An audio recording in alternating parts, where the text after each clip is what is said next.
Do you know the feeling when you've been trying to solve one mystery for your entire life? Nope? Well, Detective Anderson does.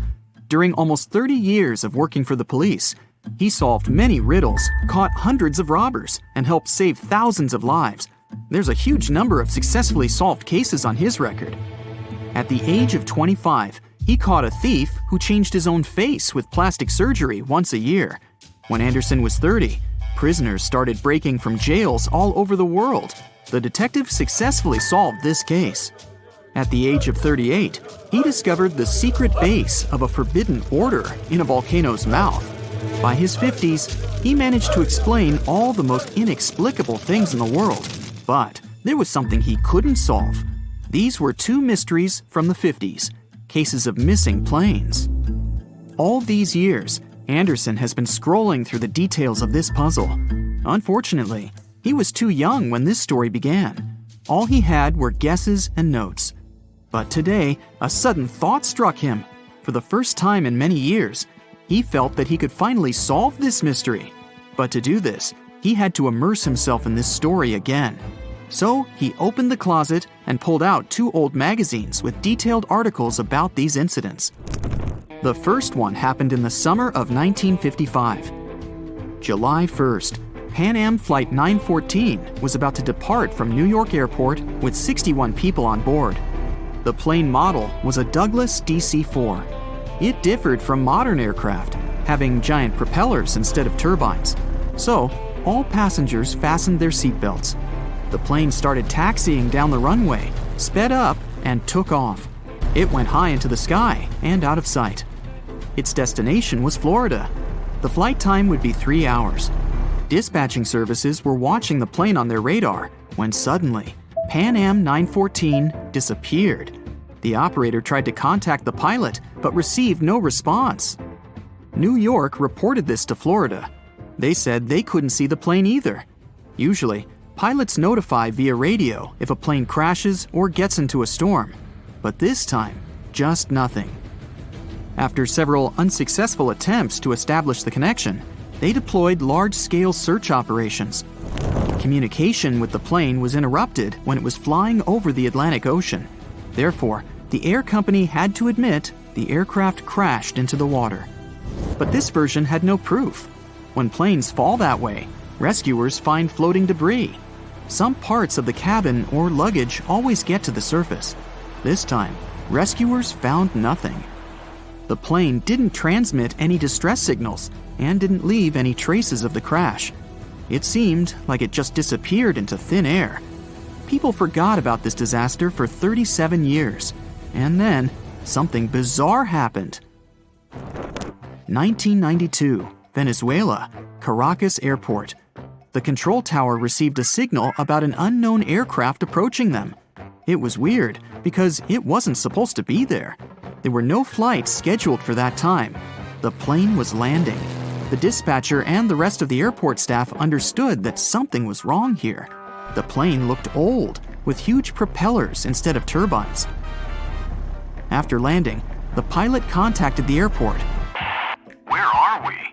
The dispatcher asked him to identify himself. A few seconds later, he received an answer. We are PanAm Flight 914 departed from New York to Florida with a crew of 4 people and 57 passengers on board. The dispatcher didn't know what to do next. He and the airport staff understood what kind of plane they were looking at. What was this plane doing 37 years later and almost 1,240 miles away from its destination? After a few seconds, the startled dispatcher turned on the microphone and said, It is September 9th, 1992. You know that? A long pause followed. Then, the pilot responded in a panic. Oh no. Jimmy, where are we? No! Stay away! Let's go now! The airport staff saw the pilot waving his hands in horror through the glass. Then, he started the engines and took the plane to the runway. PanAm 914 increased its speed and took off. The dispatcher tried to stop him, but the pilot didn't respond. The plane disappeared into the sky, and no one else had heard of it since that day. Detective Anderson finished reading the article. He frowned and looked out the window. Raindrops were hitting the glass. The storm outside perfectly depicted what was happening in his mind at that moment. He seemed to know what had happened to that plane. All the clues were there, lying right in front of his eyes. But to know for sure, Anderson had to move on to the next case. It was another article, dated 1989. It happened in 1954. Santiago Airlines Flight 513 took off from West Germany Airport. The plane was due to land in Brazil in 18 hours. There were 88 passengers and 4 crew members on board.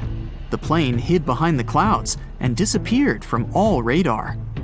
Air traffic controllers were trying to contact the pilots, but didn't receive a response. 18 hours later, they called the airport in Brazil. Those dispatchers couldn't confirm this plane's landing and couldn't contact the pilots either. The search operation lasted for several months, but they found nothing. Just like in the PanAm 914 case, the plane disappeared from radar while flying over the Atlantic Ocean. 2 years later, the search operation ended, and Santiago Airlines ceased its activities. October 12, 1989. Airport controllers in Brazil noticed a passenger plane that suddenly appeared on their radar. It didn't answer the airport staff's questions and just circled over the airbase. After a few minutes, the plane landed and nothing. No one opened the ramp. Passengers didn't get out. Pilots didn't respond. The aircraft was in perfect condition. One of the dispatchers realized that this was the missing Santiago Airlines Flight 513 that had been considered lost for 35 years. Airport staff approached the plane and opened the doors. What they saw there terrified them. The police, customs staff, doctors, detectives, and other airport staff members gathered around the plane. No one knew what to do next. There was no living person on board who could tell the truth. The plane disappeared in 1954 and appeared 35 years later in perfect condition without any damage. So far, no one has figured out what happened. Detective Anderson noticed the stories were very similar. PanAm 914 disappeared in 1955. Santiago Airlines 513 vanished in 1954. The difference was almost a year. Anderson scratched his head and noticed another little detail. Both planes went missing from the radar the moment they were flying over the Atlantic Ocean. There are many myths about phantom ships and mysterious phenomena connected with the Bermuda Triangle. Detective Anderson knew these tales, but these 2 missing planes puzzled him. He looked at 2 articles and understood everything. Exactly! The solution was there, right in front of his eyes. Both stories were written in the same newspaper. There was no real dispatcher who communicated with the planes. Nothing was known about the passengers. No newspapers except this one published news about these missing aircraft. It seemed they just took the same story and changed the dates, locations, and names of flights. Yes, the case was solved. It was all fake. The rain stopped. Detective Anderson looked out the window and heard the sound of a passing train. He remembered another weird and fake story. A story about a phantom train. It took place in Italy in 1911. 100 passengers boarded the train of the Zanetti Railway Company. It went through the picturesque mountainous area, got into a mountain tunnel, and disappeared. No one else had seen the train since then. All the passengers were lost, but not for long. They appeared in the past. There were records dated 1845. One unknown doctor from Mexico City wrote about 100 Italians who appeared in the city from nowhere. They were all dressed strangely and talked about one mysterious train. This was a completely made-up story. There was no proof or records about this train and the people who got into the past. A loud sound interrupted his thoughts. Detective Anderson picked up the phone. He was silently listening to the person on the other end of the line. A minute later, he answered, "Yes." The detective put the phone down. It was a new mystery for him. In the Sahara Desert, the locals noticed a huge ship lost in the South Pacific 27 years ago. There was no crew on board, no cargo, and no flags. No one knew how it appeared among the sand, but wet mud formed around it because of moisture. It seemed like the ship had just teleported there from the water. Perfect! No fakes this time. Detective Anderson put on his hat and left the office. But this story is for another video. There are so many ways to make airplanes safer. For example, they could have ejector seats so that every passenger could be rescued. In reality though, it's way more difficult than it sounds. If there were ejector seats, your trip would be very different. Everyone would have to be strapped into a seat with a harness to make sure they wouldn't fall out of it. Then you would have to wear an oxygen mask all throughout the flight. An emergency can occur at any time. Then, ejection in itself is a big pressure on your body. Even fighter pilots who are physically prepared can still suffer severe injuries. For an average person, this process wouldn't be safe. So, however cool it sounds, ejection seats aren't very practical and are actually quite dangerous. Okay, well, at least they could have a parachute for each passenger. But this wouldn't be very useful either. Parachutes only sound like they can save many lives. First, having them isn't efficient. They're very costly and heavy. So a plane would need to burn more fuel while flying if there were parachutes on board. It would all be worth it though if parachutes could make an actual difference to the safety of people, but they can't. Commercial planes aren't designed in a way that would make it safe to jump out of them, especially with a couple hundred people on board. Next, passengers aren't trained to use them. Imagine there's an emergency. The plane is falling, and 200 people are trying to deal with a parachute for the first time in their lives. It would be an absolute mess. Lastly, it's not safe to jump from the high altitudes planes fly at. So, oxygen masks, life vests, and boats are the best life-saving equipment, and every plane has those. You know those huge engines that they have under the wings? Yeah, look at them. They don't look safe at all. Birds can get pulled in, and it actually happens. They could at least put a grate in front of the rotating parts to prevent birds from getting in there. Turns out those engines pull inside huge amounts of air, and this is crucial for them to work properly. The more air gets swallowed, the more air gets compressed, mixed with fuel, and burned. And then, more of it gets pushed out from the other side, keeping the plane going.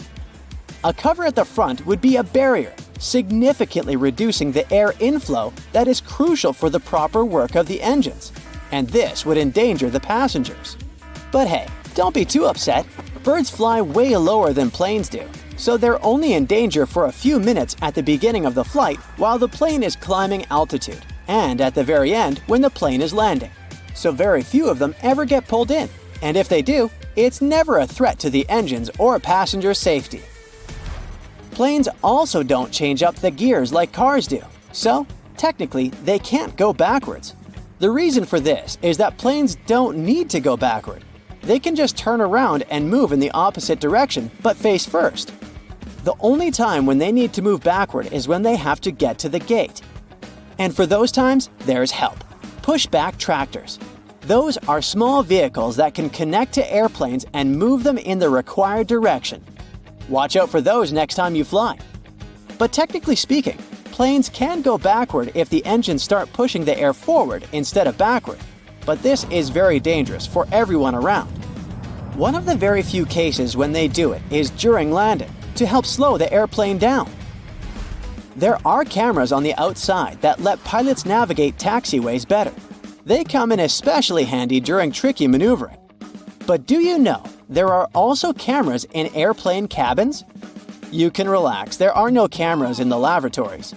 But yes, they are there in the cabin, and for security reasons only. Flight attendants monitor them to see what's not visible from their own seats. Of course, flight attendants can check everything just by walking down the cabin, and that's exactly what they do most of the time.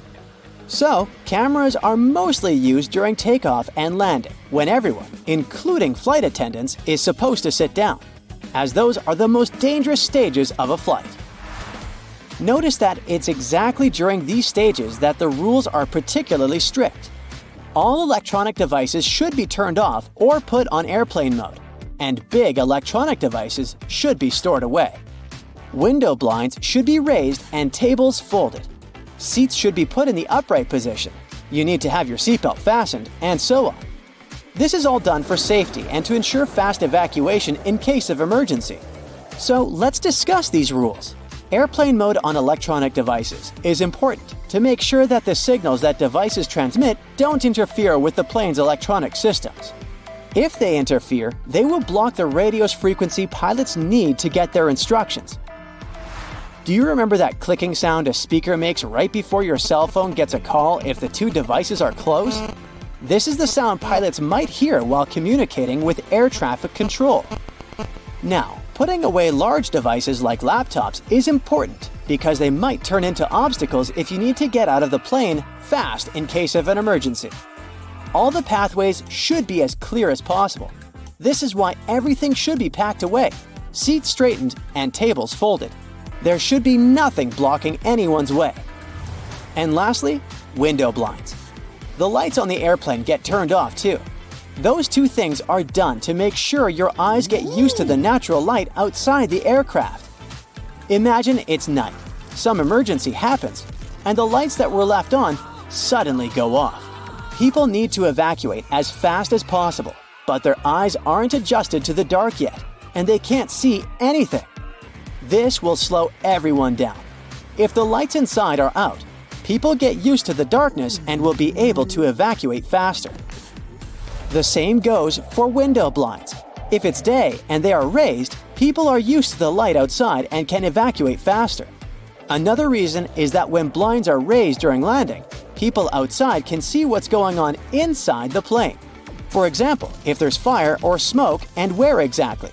This way, they can plan the evacuation process better. Also, you might have noticed black triangles drawn above some windows on the airplane. These triangles mark the seats from which the view on the airplane's wings is the best.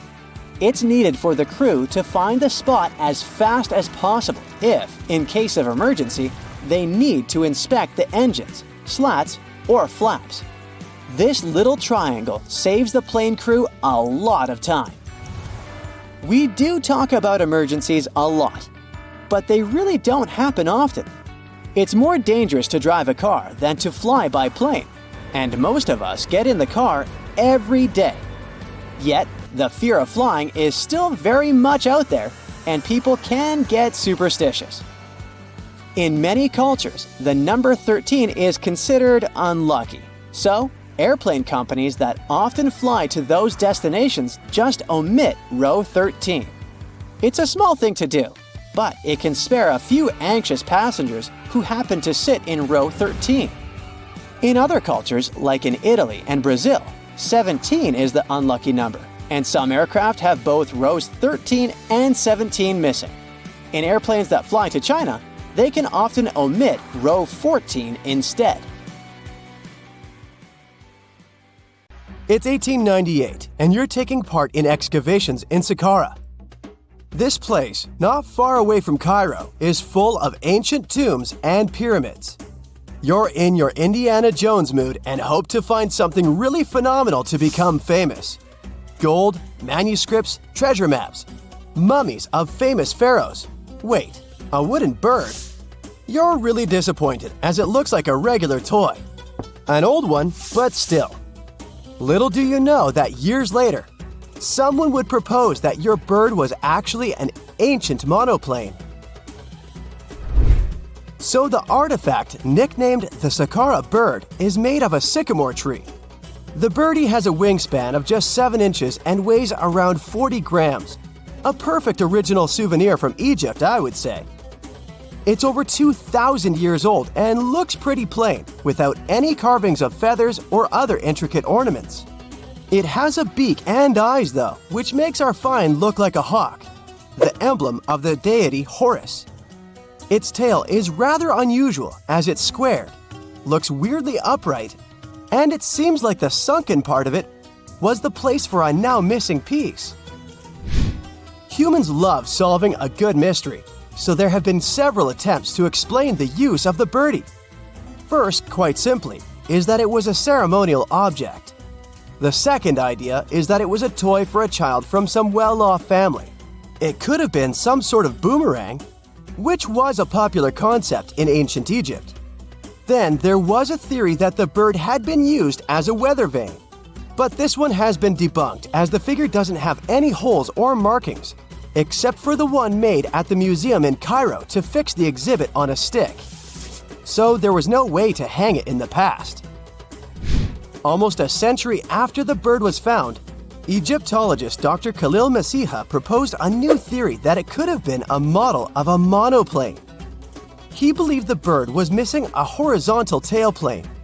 Otherwise, it had its wings set at a right angle, similar to that of modern planes. It could have worked to generate the aerodynamic lift necessary for flights. Dr. Masiha also claimed that it was common at that time to place miniature models of technological inventions in tombs. So, did the ancient Egyptians really invent the plane in 200 BCE? That would make the Wright brothers, who are considered the inventors of aviation, really upset. They made one of their first flights only in 1903.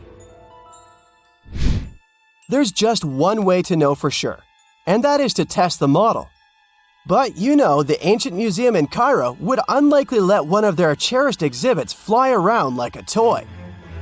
That's why glider designer Martin Gregory built a similar model, this time of balsa wood, and concluded that even with the missing tailplane, the plane wasn't much of a flyer.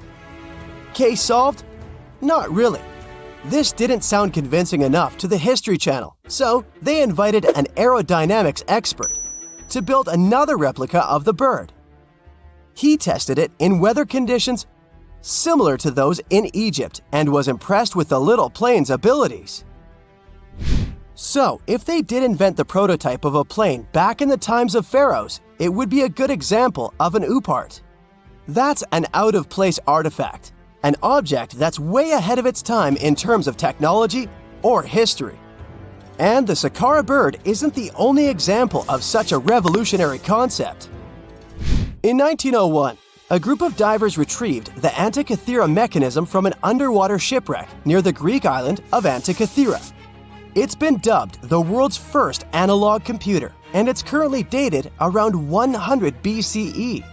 The bronze mechanism could tell the position of the sun, moon, planets, and stars, as well as the lunar phase, the dates of upcoming solar eclipses, and even the speed at which the moon moves through the sky. No one's sure who used it and how or where it was made. But it's obvious that it's extremely precise and way too advanced for its time. The first flushing toilets in the world were invented in the middle of the 20th century. Just kidding. The ancient Minoans on the Mediterranean island of Crete and the Indus Valley civilization both came up with this brilliant invention at the same time, around 4,000 years ago. The plumbing and sanitation were so well done that no one managed to design anything better until 2,000 years later. One ancient Minoan lavatory was discovered at the Palace of Knossos. It looks like it had a wooden seat set over a tunnel that directed water from a rooftop reservoir to an underground sewer. Other varieties got water from jugs. Only the super rich people could afford all this glory. So if you wanted to shop for real estate back then, the flushing toilet would be a telltale sign you were in the rich neighborhood. Automated doors became a cool, seemingly new invention back in 1931. But the technology behind them is actually much older. Think the 1st century CE old. Mathematician and engineer Heron of Alexandria came up with a hydraulic system to open and close temple doors. To bring it into action, you need to light a fire to produce heat. There was a brass pot under the fire, half filled with water. The inventor connected the brass pot to containers that acted as weights. When the fire was burning, the water moved into the containers. They went down and pulled the ropes. It was nothing like a supermarket door that opens in front of you before you even have time to think. Heron's door took hours to open, and there was no way to stop the process. That's why they only opened the doors once a day before people entered the temple, to add some mysticism at the temple during ceremonies. Spooky. Looks like the first ever battery was invented in Baghdad around 2,000 years ago. A German archaeologist found this oval-shaped clay jar in 1938. Scientists are still not sure what purpose it served and who exactly invented it. There is a theory that it was used for electroplating objects with precious metals. When they filled it with a weak acid like vinegar, the battery produced around 1 volt of electricity. Another theory says it was a vessel for sacred scrolls. Would you like to buy contact lenses designed by Leonardo da Vinci himself? In 1508, he invented a glass lens with a funnel on one side. You were supposed to wear it with water inside to improve your vision. Sounds a bit uncomfortable, doesn't it? So, around a century later, French scientist René Descartes decided to improve the idea and make the cornea contact the future lenses. Contacts because they contact your eyes, get it? The glass tube with liquid did help improve vision, but blinking was sadly impossible. 2.5 centuries later, new technologies in the glass industry let scientists design contacts that would fit in the eye and even let the wearer blink. Thanks, guys! Still, those lenses were made of heavy blown glass and didn't let the eye breathe. About 50 years later, contacts became plastic, lightweight, unbreakable, and scratch-resistant, but still covering the entire eye. And then, in 1948, an English optical technician accidentally sanded down a plastic lens and figured out they'd still be in place even if they covered only the cornea. Imagine you're living in 19th century London and need to send a message to New York. It would have taken about 10 days to get there by ship. So when delivery time went from days to hours in 1858, it was a true sensation. The first message was sent by Queen Victoria herself. It was all made possible thanks to the Transatlantic telegraph cable, running under the ocean. Sadly, the new cool invention only lasted a few weeks. It took years to bring it back to life. A mechanic from Illinois was called out to tow a crashed vehicle. As he approached the upside-down Ford Ranger, suddenly he was struck with inspiration. Now, most people would only see a wrecked car, but this guy saw a whole new type of vehicle. He then took 2 pickups, a Ford Ranger and a Ford F-150. Then, he spent 6 months working on a strange new vehicle.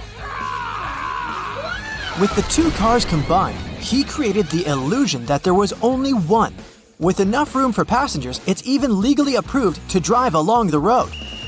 With the 4 wheels on top all spinning autonomously in line with the ones on the road, he creates confusion wherever he drives. Yeah, it looks quite weird even when perfectly parked. The importance of eating your greens is something many wholesale companies try to convey to their potential buyers. One company in England called Birdseye went to the next level. And they built a car in the shape of a pea to promote their products. It's built on the chassis of an off-road go-kart, and it has many parts from a Volkswagen Beetle. It may look like a toy, but it's not. Equipped with a small Honda engine, this little zooming green pea can even reach 60 miles per hour. Unfortunately, you won't see it anywhere on the road, as its only purpose was for a commercial. But it did gain a lot of fame from ads. Rumor has it, many people even inquired about how they could purchase this weird vehicle. In 1964, a small, lightweight Jeep called the Mini Moke was designed in the US. They offered it to Great Britain with the belief that it would suit their terrain. Still, the car was rejected for its low ground clearance, and the open side doors weren't quite adapted for the English weather. It was further offered to warmer climates in Portugal and Australia. The idea was that it could be used for tourism, and it could be an easy way to travel around. But without any other use for fun activities like four-wheel driving, it lost popularity. Still, with the introduction of electric engines, it's making a comeback. Well, it's no surprise. The clearance now is higher, the seats are more comfortable, and the price is quite affordable too. The car costs about $21,000. In the early 20th century, cars began to rule the streets. Some of them were steam-powered, but that was far too noisy. There were even electric vehicles, but as they couldn't be powered outside of cities, they also failed to catch on. But there was another, stranger design. In the early 1920s, the Layat Helica was invented. It was also called the plane with no wings. In this car, the driver sits in the front with one passenger seated behind. The aerodynamic body of Layat Helica is structured similarly to a plane. It's mostly made from plywood, with a large propeller on the front to push the car forwards. The designer believed that all the added weight from normal car parts added unnecessary weight. At the time, steel was incredibly important for other uses, and the lightweight frame was his solution. Weighing about 550 pounds, this vehicle could reach speeds up to 106 miles per hour. That all sounds fantastic, but there was a serious downside. The car was incredibly noisy, and to protect their ears, people had to wear similar headwear as though they were in an actual plane. Not the best choice for a road trip, but surprisingly, 30 of these were sold. With a shortage of fuel in the 1940s, inventors were trying to find alternate forms of transport. The electric vehicles were looked at again after being left on the drawing board for the past 30 years. So, a brand new electric car, Lof Electric, was designed in 1938 and then built in 1942. It's a three-wheeled egg-shaped vehicle with room for only one passenger. This egg on wheels was powered by a battery pack. One full charge was enough for this little egg to travel up to 63 miles. It could ride along the roads at its top speed of 44 miles per hour. This tiny car was also quite lightweight, only about 770 pounds. I wish I had such a car today. It would squeeze into any parking spot. Bonus, there were no blind spots in this car, with a 270-degree view around it. But unfortunately, it didn't catch on, and only one was ever made. German engineering has always been at a high standard with automobiles, and one model, the Amphicar, took them to another level. A car that could also be driven into the water and could function as a boat. While driving at modest speeds on the road, the wheels are slightly lower than normal, but once in the water, the front wheels work as rudders. It could sail at a speed of up to 7 knots. The designers were aware that it wasn't the best boat or car, so they advertised it as the best boat driven on the road and the best car to sail on water. It was actually pretty decent as a seaworthy vessel. Many people were surprised that there were no leaks, even if left docked for several hours. It grew in popularity, and almost 4,000 vehicles were sold in the 1960s. It even inspired several more models of boat cars in the automobile industry. Have you ever wanted to hire a limousine? What if the limo is crossed with a plane? One guy decided he wanted to combine his love for a 727 plane with the ability to drive it on the road. First, he found a plane. Then he removed the wings and the tail from the body and attached the plane's body to a Mercedes-Benz bus. So, it's kinda a regular bus in a plane's disguise. Stretched at 52 feet, it became the biggest limousine in the world. There's enough room for 40 people, but it can still drive at up to 124 miles per hour. The cockpit is mostly preserved. However, a steering wheel was replaced to drive the limo, for obvious reasons. The original folding staircase still works, making it a nice welcome to passengers while boarding the Boeing limo. Surprisingly, it's registered to be driven on the road, and you can even rent this 24,000-pound limousine. At the beginning of the 20th century, car engines became a lot more efficient, and the availability of affordable gas helped automobiles really kick off. Back in 1927, car designers invented something really posh. Meet Bugatti Royale. It was the most luxurious car ever made. At 21 feet long and weighing 7,000 pounds, almost twice the average weight of a sedan built today.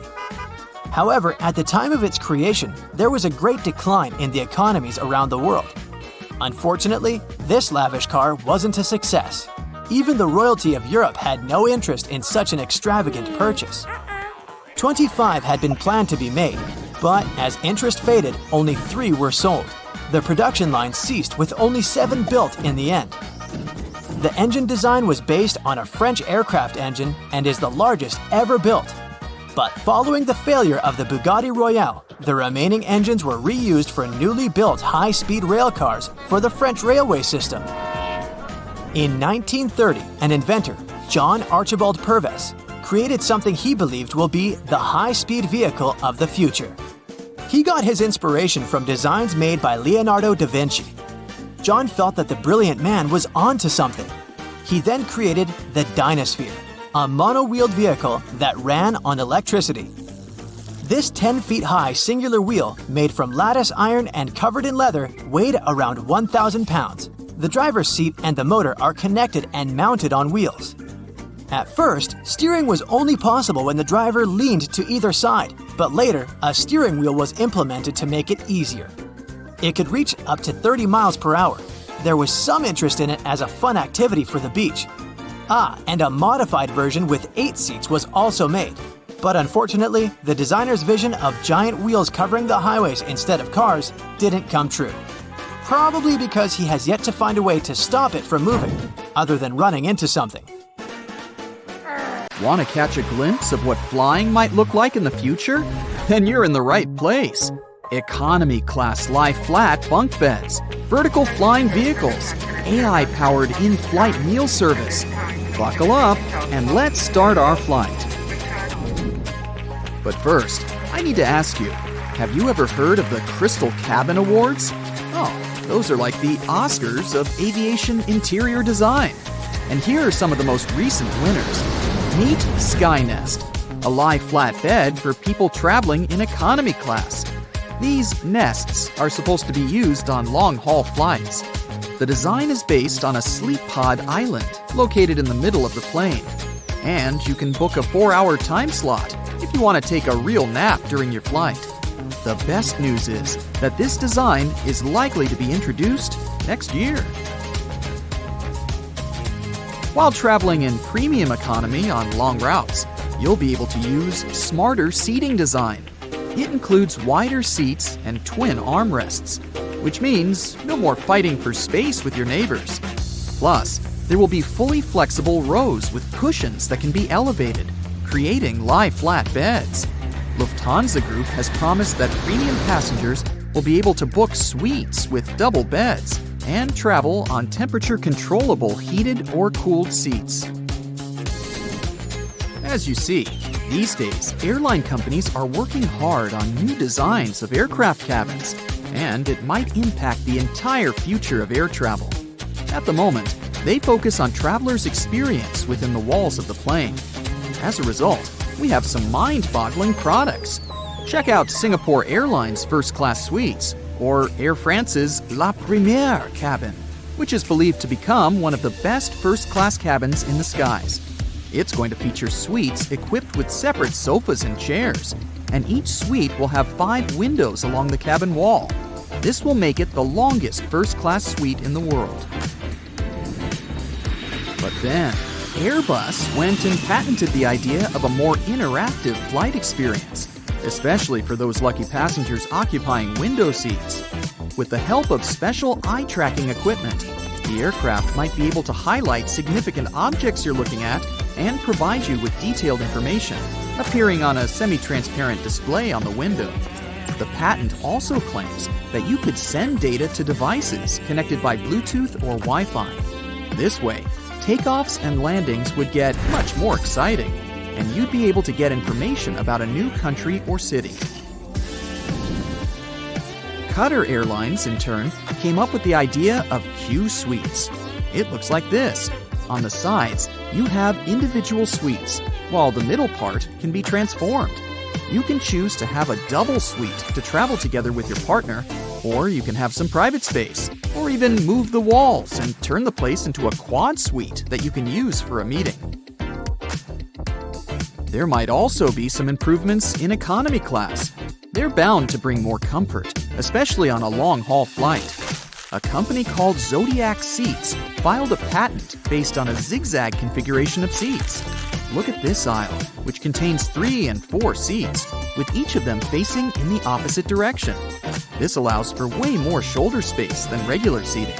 Plus, passengers have a lot of leg space. Yes, some people might feel a bit uncomfortable having to face their neighbor for more than 8 hours straight, but aren't these space improvements worth it? Now, you might know that moving around the cabin while flight attendants are serving meals and beverages is kind of tricky. Plus, you have to eat at a specific time with everyone else. Or, if you're not feeling hungry, forego the meal altogether. Well, robots might be the solution. One company has suggested using perfectly sized pods that could slide along the rail in the middle of the aisle, delivering drinks and food ordered by passengers. This way, you could get your meal at the most suitable time for you without leaving your seat. This solution is likely to solve the problems with meal service. Even better, it might allow for fewer galleys in large planes. Unfortunately, this idea was filed 60 years ago and hasn't been implemented yet, so maybe it's not as great as it sounds. Another idea connected with in-flight meal service includes using AI. According to its creators, the technology will record what passengers leave on their trays and later use this data to suggest various catering plans on subsequent flights. Now, even though these innovations sound like they're going to make traveling way more comfortable, they're not exactly revolutionary. But look at these innovations: vertical takeoff and landing aircraft. Hyundai Transys's air taxi cabin concept optimizes space and prioritizes your privacy in a shared cabin. If we talk about short flights, there's City Airbus Next Gen. That's an all-electric, vertical takeoff and landing vehicle with 4 seats based on the lift and cruise concept. It can operate within the range of 50 miles and has a cruise speed of 74 miles per hour. Another amazing prospect is passenger aircraft with AI co-pilots, or even pilots. Some experts claim that planes could potentially be flown on a fully automated basis. Not everyone agrees with this idea, though. A skilled pilot is part of a complicated safety system that reduces risks and keeps passengers safe. Pilots have to be navigators, technicians, engineers, and weather experts. On a regular working day, a pilot needs to deal with ground crew, other air crew, cabin crew, air traffic control, and passengers. That's a lot. And don't forget that they need to communicate well, not only in aviation terms, but also on an interpersonal level. Will AI be able to do the same? Time will tell. But let's get back to the boldest ideas about the future of air travel. Some experts think that sometime around 2040, you'll be able to catch a hypersonic plane ride. Lots of people believe that the era of supersonic planes finished in 2003 when the Concorde commercial airplane was decommissioned after decades of being unprofitable. But it seems the situation might change soon. New supersonic aircraft will fly at incredible heights, and their speed is likely to be at least 6 times the speed of any other passenger plane. Traveling from New York to London, in this case, will take less than 2 hours. By comparison, these days, it takes a conventional airplane 8 hours to fly from one of these cities to the other. There is one problem, though. The supersonic plane tickets will cost a lot, and statistically, people tend to prioritize price over speed. So, experts don't think that a lot of people will be eager to pay a few $1,000s to get from London to Sydney in 4 hours. Plus, such planes will need a lot of liquid hydrogen fuel, and at the moment, it's not cheap. By the way, you might not recognize a plane from 2050. These flying machines will keep changing for the next several decades, and the chances are high that, at some moment, windows will start to disappear from airplanes altogether. This way, aircraft will become stronger and better suited for high speeds. Windows make planes heavier, which results in larger fuel consumption. No wonder cargo planes don't have windows. Planes will also become sleeker and will likely be covered with solar panels. There's also a concept of a plane with its cabin made out of transparent polymers. I don't know about you, but I don't think I'd ever board such a plane. Talk about aerophobia. The chances are that in a few decades, we'll see a hypersonic plane with a jet engine that can turn into a rocket, that can fly into space. Liquid oxygen would get injected into the exhaust, turning the engine into a rocket. It would help the aircraft reach enormous speeds, and on the way back, the engine would turn into a regular jet engine once again. Thick fog is rising over the ocean as the sun is slowly sinking towards the horizon. It's hard to see further away than a few dozen feet, but that's enough to notice a hulking, skeletal shape in the distance. As your ship approaches the figure, your heart beats faster, and then you make out the details of another vessel, abandoned by the looks of it. Ghost ships do exist, and their mysteries aren't always solved. Take MV Joyita, for example. It was a wooden vessel built in 1931 as a luxury yacht. It had served well to various people over 20 years before it was bought by a Samoan sailor and became a merchant ship. In 1955, though, Joyita's service came to an abrupt and mysterious end. On October 3rd, it set sail for another trading voyage that should have taken no more than 48 hours. Delays happen in the sea, so when Joyita didn't arrive on October 5th as scheduled, there was little worry yet. But then it failed to come on the following day too. There was no distress signal or any other sign of Joyita's presence anywhere between its departure and arrival points. A search and rescue party was dispatched to find the ship, and for 6 days, they were scouting the area of nearly 100,000 square miles. On October 12th, the mission returned to the base empty-handed. Joyita vanished without a trace. It was only a month later that another merchant ship, Tuvalu, noticed the missing vessel far away from its route, drifting in the open sea and listing heavily. The sailors boarded the ship and found that all of its crew and passengers, 25 people total, were missing, along with all the cargo the vessel had been carrying. The radio was tuned to the International Distress Channel, meaning that the crew had been trying to ask for help, but they couldn't reach anyone because the radio cable had been damaged, limiting the range to 2 miles. The lifeboats were missing as well, indicating that people on board must have left the ship. Unfortunately, they seem to have taken the logbook with them, leaving the rescue team clueless as to what had happened. Even today, the mystery of MV Joyita hasn't been solved yet. No one knows where the crew and passengers had gone and what had caused them to leave. SV Carroll A Deering wasn't a ghost ship in the usual sense of the word. There are no sightings of it in the open sea. Instead, it was found on the shore, but the circumstances of it running aground are a puzzle shrouded in mystery. Carroll A Deering was built in 1919 in Maine, and it was a large vessel made for commercial voyages. Unfortunately, despite its large cost of construction, it had only served for a year before its last trip. July 19, 1920. The ship was traveling from Puerto Rico to Rio de Janeiro via Newport News to deliver a cargo of coal. It was almost halfway to the final destination when the captain fell seriously ill, and the crew turned back to drop him and his son off and replace the captain. The voyage went without incident, but when it came to Barbados in December to resupply, there were strange moods among the crew. The first mate didn't seem to be happy with the new captain. No one paid much attention to it back then, when they probably should have. The last sighting of Carroll A. Deering at sea was on January 28, 1921, when a lightship noticed it off the coast of North Carolina. There was some commotion on the quarterdeck of the ship, where the crew were normally not allowed. Then, another vessel sighted it, but there was already no one on the decks. On January 31st, the merchant ship was found hard aground in the Diamond Shoals, a site notorious for numerous shipwrecks that had been occupying there for centuries. When the search and rescue party boarded the ship, they found it abandoned, the log and personal belongings of the crew gone, along with the 2 lifeboats.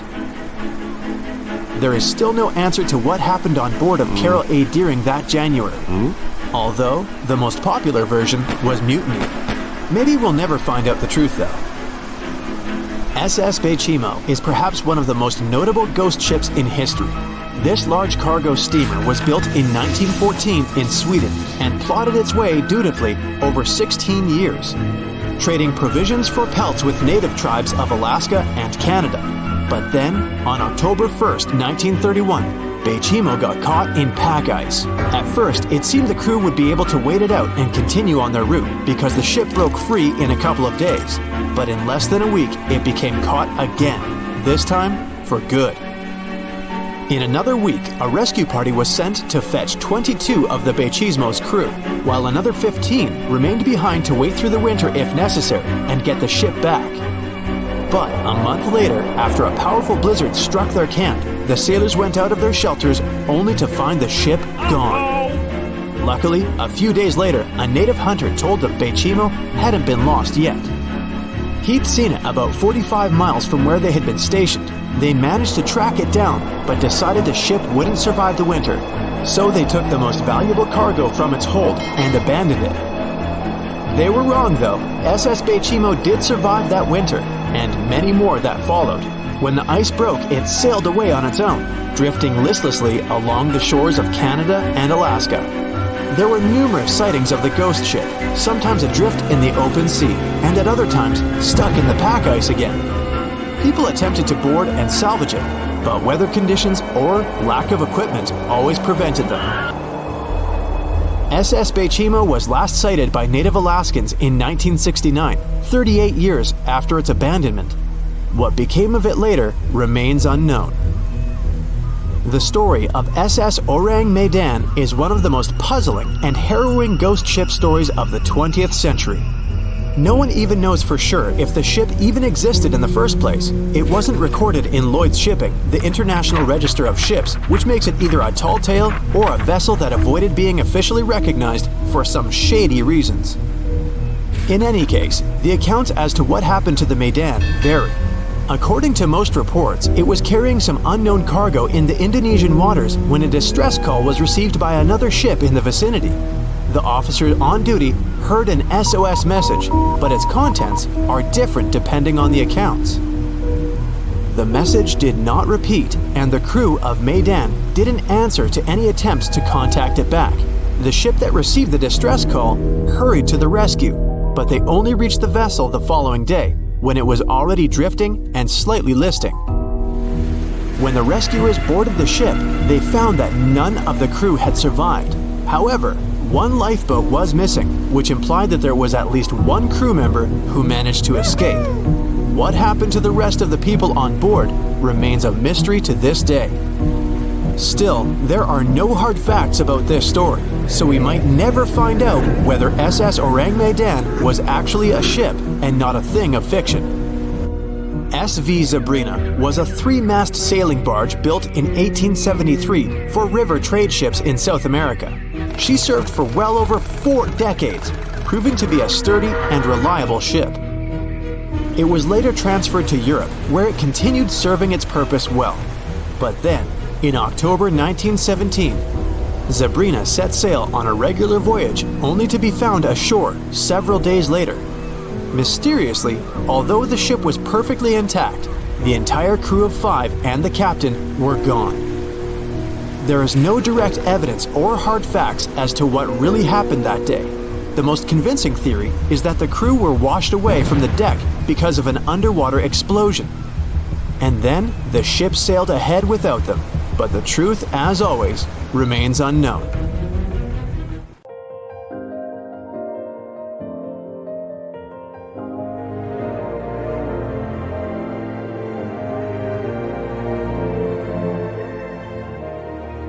Welcome to Nome, a small town located in the south of Seward Peninsula on the west coast of Alaska.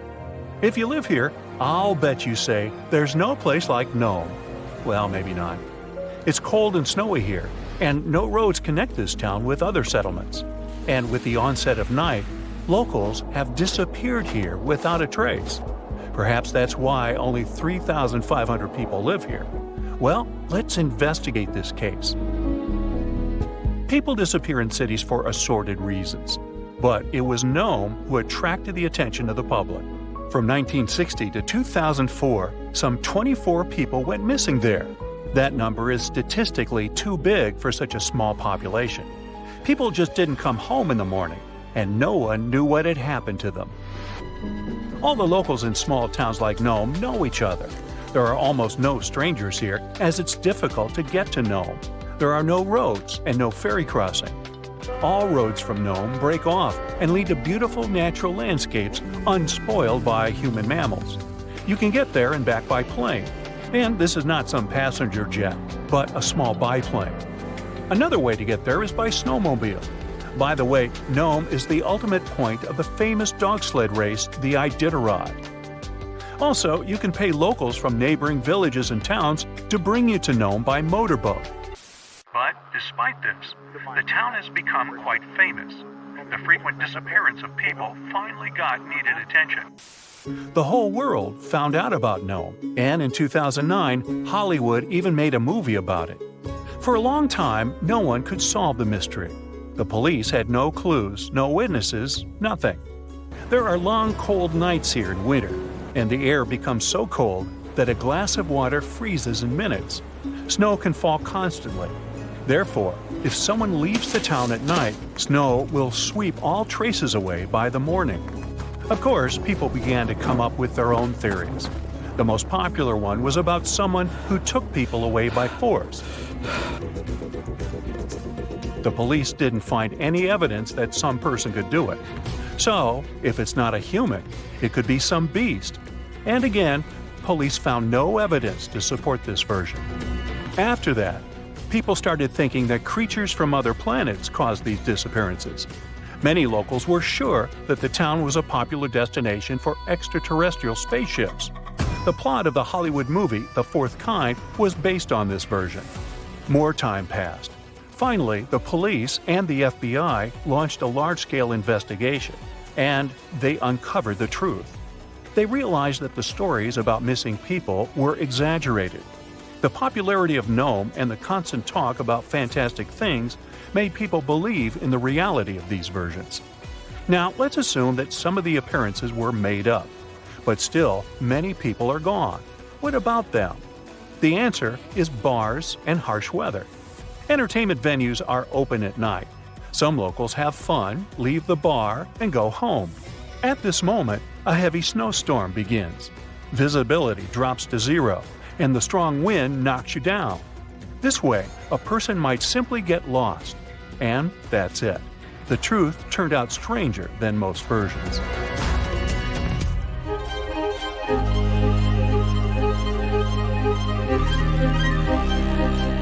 The Bermuda Triangle is a big area in the Atlantic Ocean, so the disappearance of ships and planes there seems not so surprising.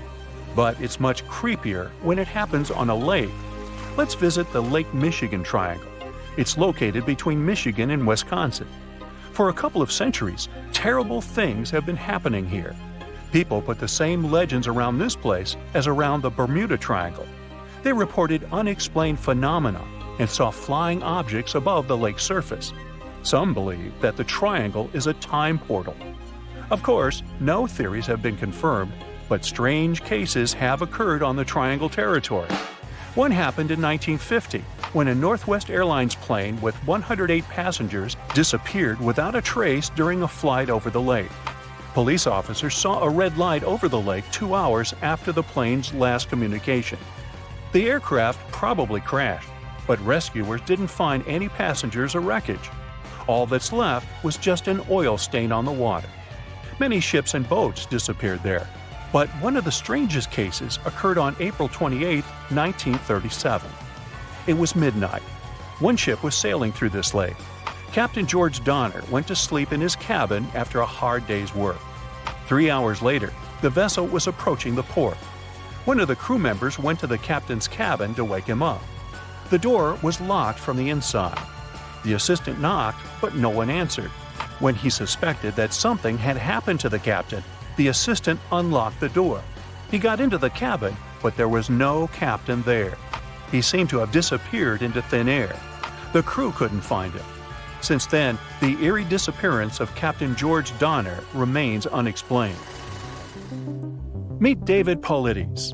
In 2008, he finished his career as a police officer and began to study the mysterious disappearance of people in Europe, the USA, and Canada.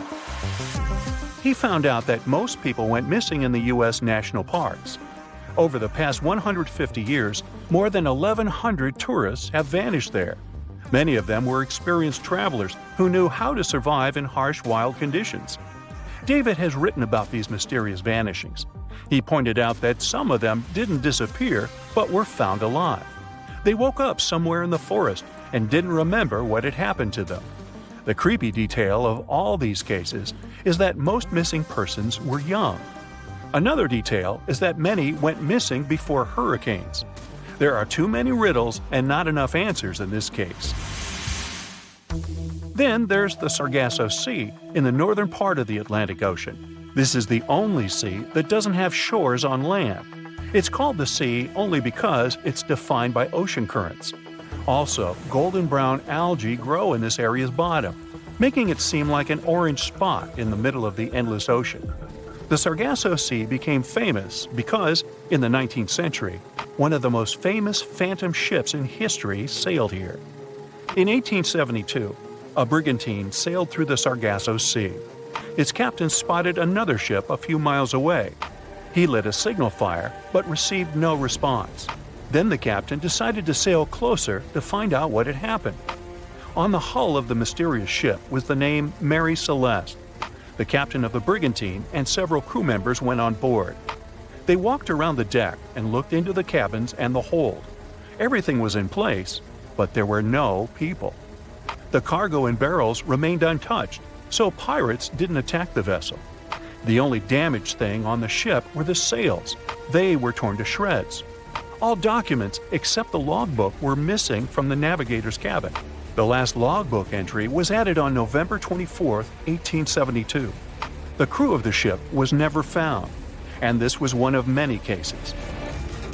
In the 20th century, from the 60s to the 80s, there were many reports of empty boats and yachts floating on the sea. Also, some entire ships disappeared without a trace.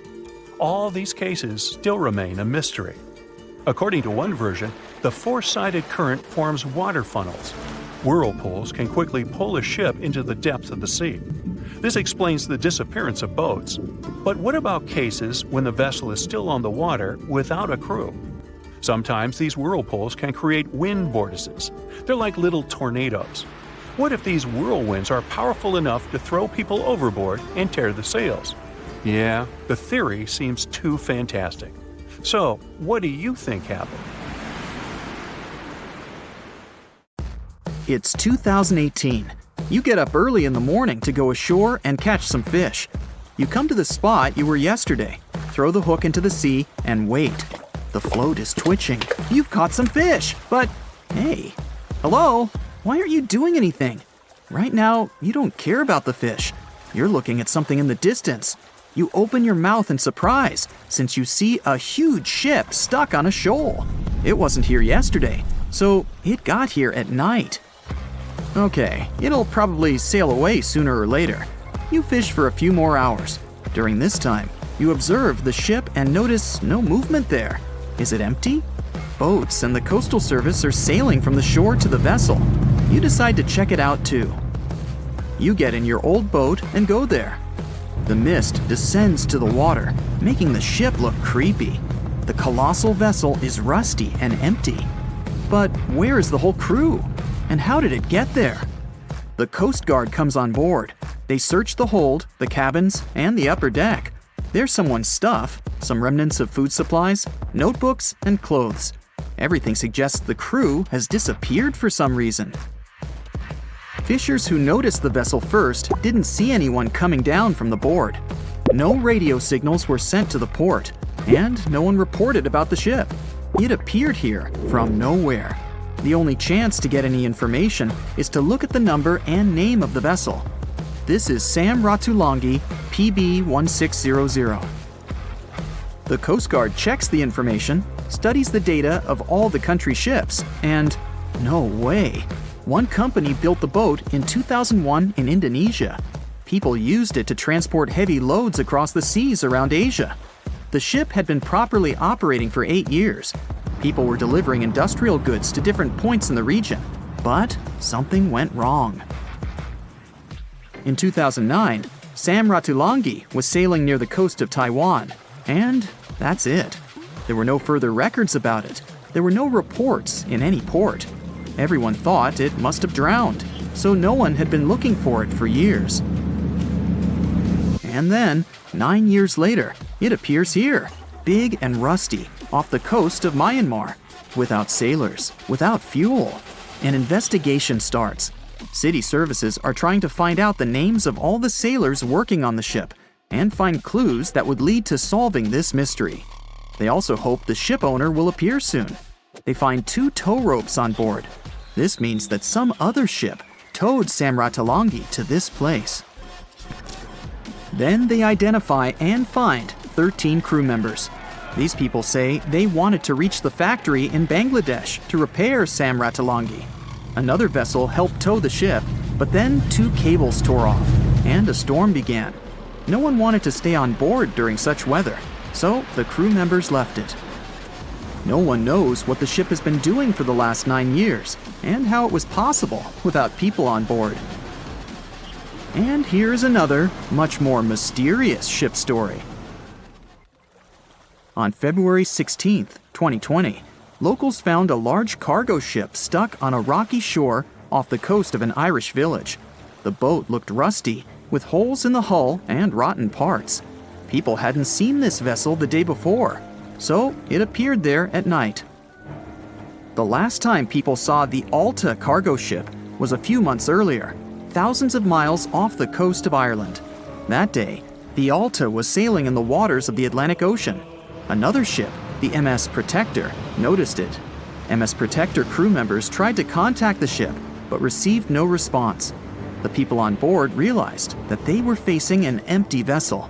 And then, 5 months later, it appeared near the coast of Ireland.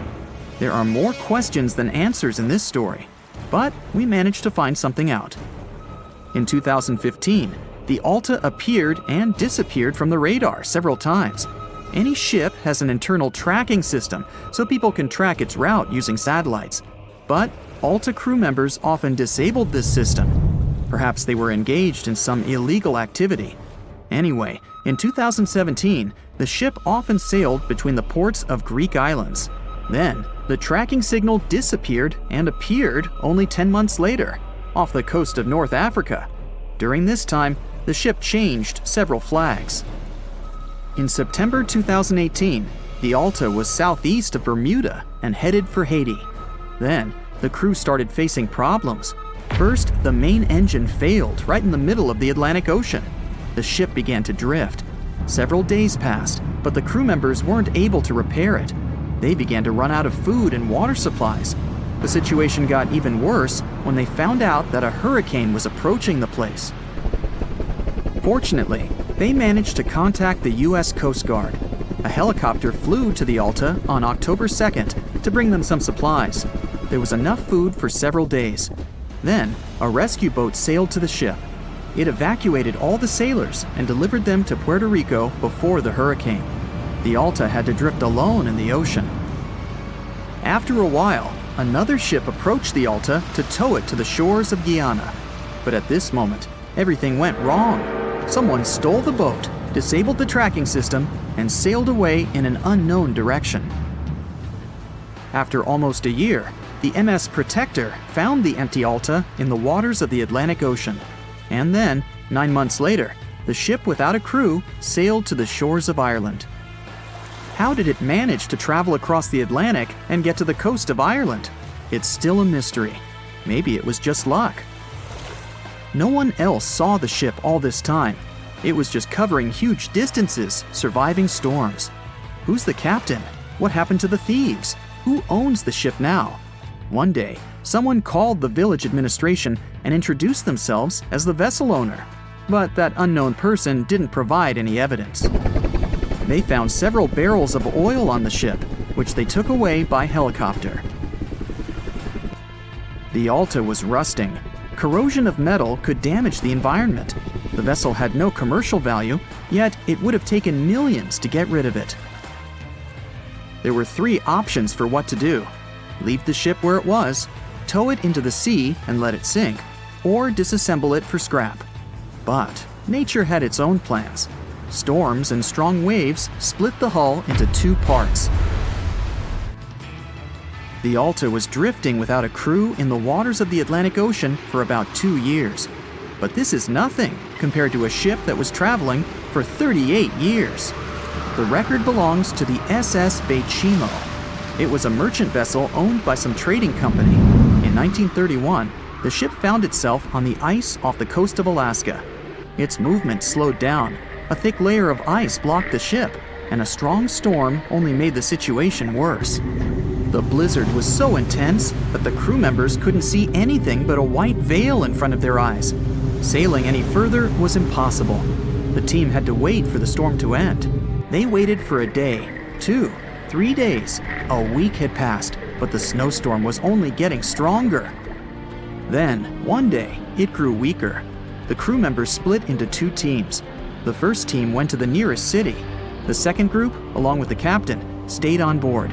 They set up camp next to the ship and waited for the blizzard, which had started again, to end. There was zero visibility. And finally, one day, the storm was over. Great! And now, wait a minute. But where's the ship? The SS Baychimo just disappeared during the blizzard. The captain was sure that the ship had sunk, so he left along with the crew. Then, a week later, they saw the vessel drifting near the area where they had lost it. The hull was damaged so severely that it was unsafe to sail on it.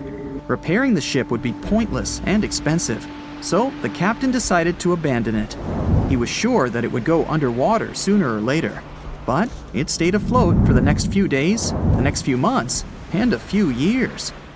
People had reported seeing it at various points along the coast of Alaska for 38 years. The last record of the SS Baychimo is dated 1969. Those who saw it claimed the ship was completely frozen, almost merged with the ice.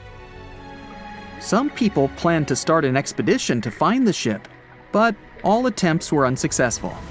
The vessel is probably lying somewhere on the deep sea floor.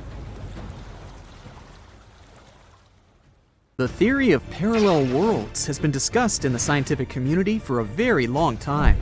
Unfortunately, we're not developed enough yet to prove or disprove it. But it's still an interesting theory, and that's why we have a lot of unusual urban legends about the guests from a parallel reality, according to many. Let's check out a few of them. A man from a non-existent country. This story took place in 1851 in a small German village, Frankfurt an der Oder. A lost man came out to the local villagers asking for help. The man introduced himself as Jophar Voren. He spoke very poor German and had a very strong accent. The man himself claimed that he speaks Laxar and Abram, languages that don't actually exist on our Earth. He claimed to be from Laxaria, a country on the mainland called Sacria, separated from Europe by a huge ocean. However, none of these places existed on the Earth's map. People sent Jophar to the local authorities. He talked to a psychiatrist, but the doctor concluded that the man was totally sane. An investigation by the local police also revealed nothing suspicious about him. Jophar Voren claimed that the purpose of his visit to Europe was to find his long-lost brother. He survived a shipwreck and found himself near the village. They showed him a map of the world and a globe and asked him to indicate the place where he crashed, but he didn't recognize anything familiar. He seemed to have extensive knowledge about his homeworld. Jophar named 5 main continents on it: Sacria, Aflar, Astar, Auslar, and Uplar. His story was considered plausible. Scientists from Frankfurt decided to send the man to Berlin for further research. However, during the trip, he had something like a seizure. The man suddenly jumped out of the carriage and disappeared into the surrounding forest. Despite a long and thorough search, no traces of Jophar were found. He seemed to have disappeared as mysteriously as he had appeared. Inspector Leboeuf, who was assigned to escort him to Berlin, thought this man could be a being from another world, and that he had returned from where he had come from. Lady on Highway 167. This incident happened on October 20th, 1969. It was first reported in 1988 in the magazine Strange. The article tells about two men, LC and his business partner, Charlie. The names are fictitious. One afternoon, LC and Charlie were driving along Highway 167 in southwest Louisiana. Discussing work, they drove toward the oil center of Lafayette. The highway was empty at first, but then the men noticed a very old and very slow car ahead. The men started discussing this mysterious car. Such cars hadn't been produced for several decades, but this one looked quite new. The men thought it was thanks to the owner's care and admired it. They slowed down to get a better look at the car. LC noticed a bright orange sign on it that said 1940. They saw a driver. It was a young woman in old-fashioned clothes, a hat with a long feather and a fur coat, even though it was warm outside.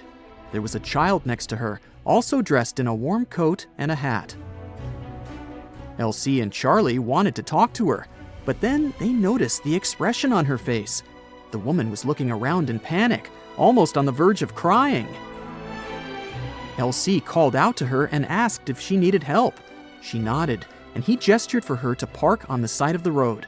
But when the men also parked, they suddenly noticed that the woman's car had disappeared. They looked around the highway in shock. She couldn't have gone somewhere far so fast, but the car was nowhere to be found. After some time, another man drove up to LC and Charlie. He saw everything that happened and claimed that the car had simply disappeared. The men talked about the incident for several hours. When they reached the city, they contacted the police. However, the police couldn't help them in any way. Apart from their words, there was no confirmation of the existence of the car. The case was discussed for a while in local newspapers, and then was forgotten. The Gadianton Canyon Incident. This incident occurred in May of 1972 in southeastern Utah near the Modena Railroad crossing on the edge of the Escalante Desert. Jenna North was driving her father's 1971 Chevrolet Nova. Her friend, Carroll A, was in the passenger seat. In the back seat, there were two other girls, Lisa Rockford and Bethany Gordon. It was after 10 p.m. when the girls crossed the Utah-Nevada state line. They wanted to get back to campus before their housekeeper, Mrs. Mortensen, locked the dorm doors. This stretch of Highway 56 in Utah is pretty deserted. There's nothing there but sand and a few plants. The girls were very happy when they finally noticed the Union Pacific Railroad crossing in Modena. But right behind the railing, Jenna noticed two highways. One went into the desert, and the other to Gadianton Canyon. The girls decided to take the road to the canyon. They thought it would be a shortcut to campus. The other girls were chatting with each other when Jenna noticed that they were no longer driving on asphalt, but on white cement. "Watch out!" suddenly shouted one of the girls. The road ended abruptly at a high rock wall. It was a dead end. They had to go back the same way they came here. And while Jenna's friends were complaining that now they would have to sleep in the car, Jenna saw that the landscape had changed dramatically. They weren't in the desert anymore. Instead, the canyon turned into an open area with wheat fields, pine thickets, and a small lake ahead. A full moon was shining in the sky, which was strange because it shouldn't have been there that night. The girls had no idea where they were, so they just drove to the light ahead. It was some building that they thought was a diner or restaurant. The girls saw a bright neon sign, but none of them could read what was written on it. These symbols were unlike any language they knew. Suddenly, several people came out of the building. They seemed shocked and frightened by Jenna's Chevrolet. They waved their hands and shouted something, but the girls didn't understand them. Lisa decided to ask the men for directions. She stuck her head out of the window and immediately let out a terrifying scream. "Get out of here!" she shouted to Jenna. The Chevrolet sped away from the building. Bright headlights illuminated their car from behind. They were being chased by a few vehicles. These vehicles were egg-shaped, had 3 wheels, and made a buzzing sound. The road ahead led back to the canyon. Jenna didn't have time to slow down and crashed right into it. The vehicles had disappeared, together with an unfamiliar landscape. The girls were back in the desert again. Fortunately, none of them were hurt, physically. But Lisa was in a state of shock. She was saying again and again, "They weren't human!" The girls had to help her walk. An hour later, they were able to stop a Utah Highway Patrol car. They told the police their story.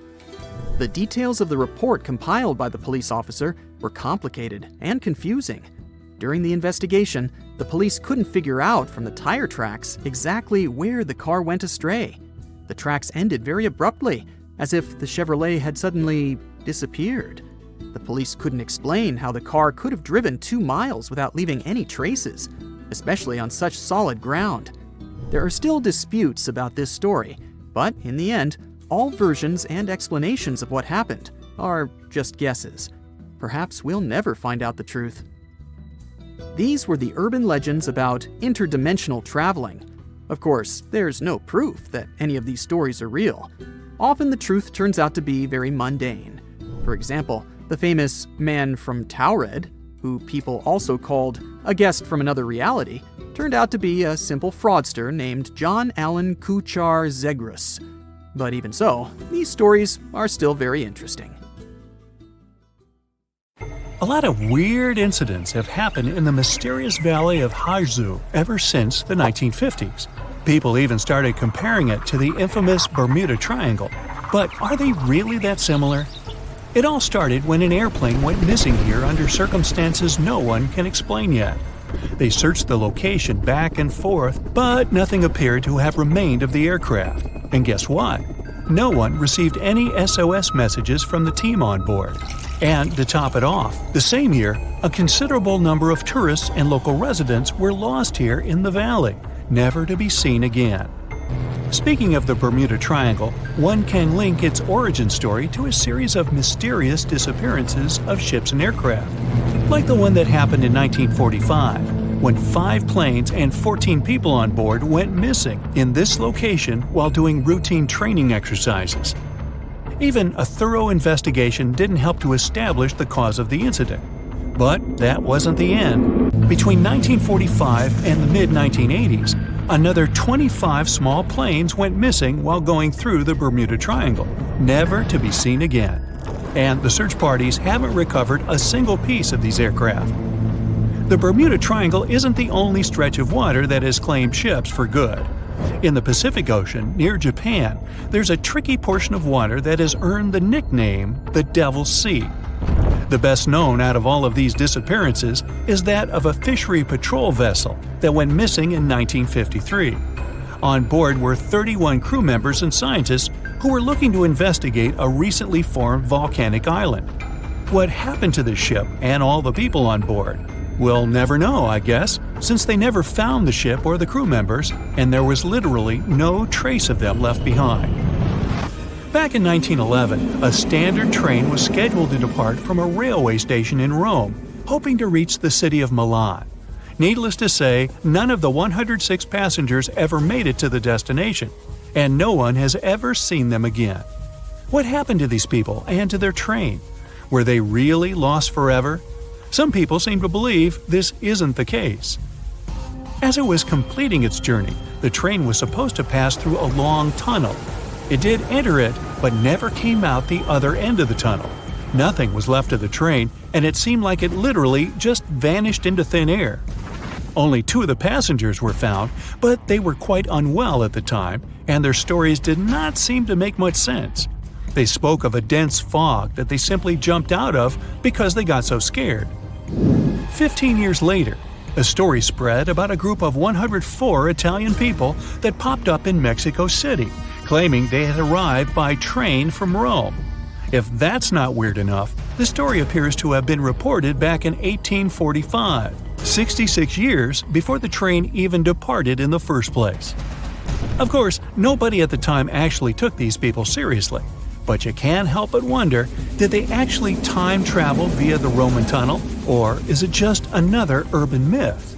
What do you think? The Lost Colony is the story of a strange phenomenon that happened back in the late 1500s. A group of people from England had moved into a colony on Roanoke Island off the coast of present-day North Carolina. But they soon realized they didn't have enough supplies. To fix this, the colony's governor decided to head back to England to get some. He didn't manage to come back for another 3 years. When he finally did, he was astonished at what was left behind. Nothing. The entire population of the colony was gone. The only reminder of what had been there was a single word carved into a tree. To this day, nobody knows what might have happened to these people or what the carved word means. A lighthouse without an operator? You might think that can't possibly be true, but hear me out. Located in the northwestern part of Scotland are the Flannan Isles. There's nothing fancy about them since they're nothing more than a bunch of rocks and grass. But there is a famous lighthouse here hiding a dark secret. In 1900, all 3 of the lighthouse's keepers mysteriously disappeared, never to be seen again. Ever since, the islands have been completely abandoned. The lighthouse became one of those with an automated system in the 1970s. No list of places where things go missing could be complete without this mysterious forest located in Transylvania, a region in Romania. And no, it has nothing to do with the famous Count Dracula, if that's what you're thinking. It's called the Hoya Forest, and it's a place that has seen quite its share of unusual phenomena. Not only do people go missing here, but others have experienced all sorts of weird noises, from female voices to whispers. Some people claim to have time traveled between the spooky trees of the Hoya Forest. They say they had literally skipped a few hours before they went back. The Yellowhead Highway is a stretch of road located in British Columbia, Canada. One section of the road has received a lot of attention throughout the years, starting with the 1960s because of some mysterious disappearances. These events have earned it the nickname Highway of Tears. There is no reasonable explanation as to why people keep going missing here. What is more striking is that most of these people were young women. This triangular area that stretches above the desert and the Sierra Nevada mountains in the state of Nevada received quite a bit of attention because of a disappearance that happened back in 2007. A record-setting sailor, aviator, and adventurer named Steve Fawcett flew here in a small plane and then disappeared.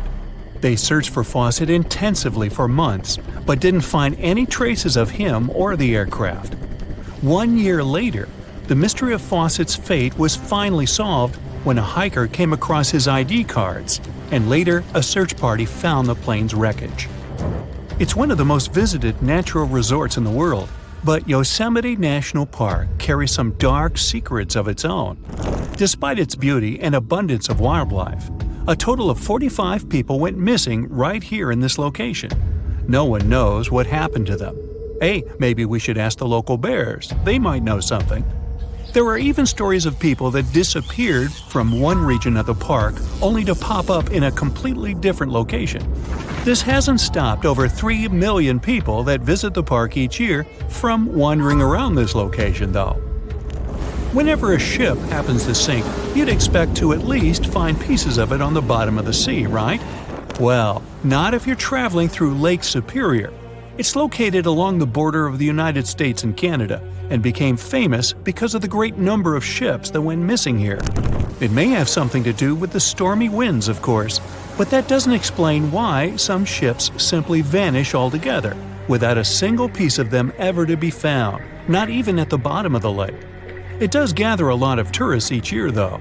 They come here to scuba dive and see the remains of some of the ships that still lie here. The bottom of this lake even contains what's left of the notorious SS Edmund Fitzgerald. Back when it departed on June 7, 1958, it was the largest ship on North America's Great Lakes and, to this day, remains the largest ship ever to have sunk in the area. Similar to other events, the exact cause of the shipwreck remains a mystery.